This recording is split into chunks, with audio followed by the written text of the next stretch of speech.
Sahabat Bang Raju Channel yang dirahmati Allah, pada kesempatan ini kita akan membahas tentang Karamah Syekh Abdul Qadir Al-Jailani yang dianugerahi jubah sufi.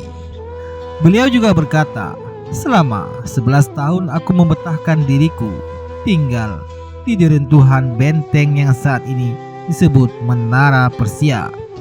Tempat itu menjadi pemukiman panjangku.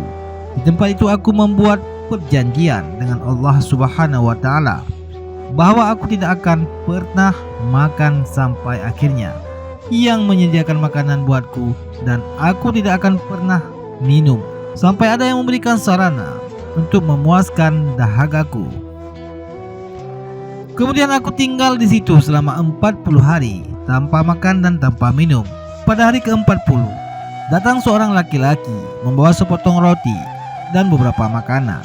Dia meletakkan di depanku dan segera beranjak pergi meninggalkanku sendiri.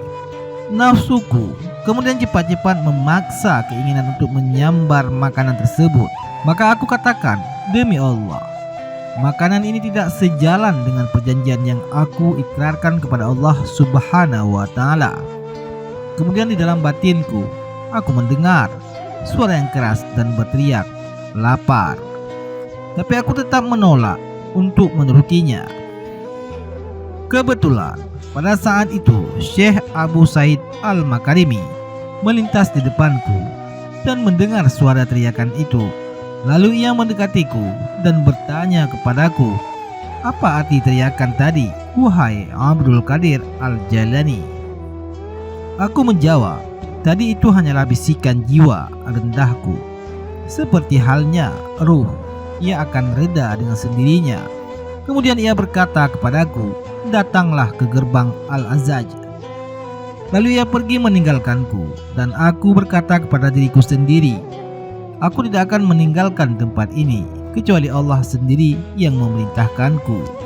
Kemudian Al-Khidir alaihissalam datang kepadaku dan berkata, bangunlah dan pergilah ke Abu Said Al-Makarimi. Maka aku pun bergegas pergi, dan di sana aku menjumpainya sedang berdiri di depan rumahnya tengah menanti kedatanganku.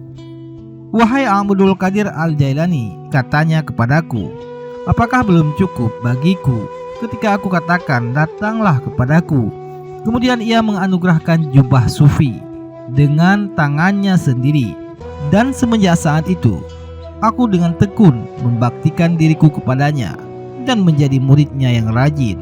Semoga Allah meridainya. Wallahu a'lam bishawab.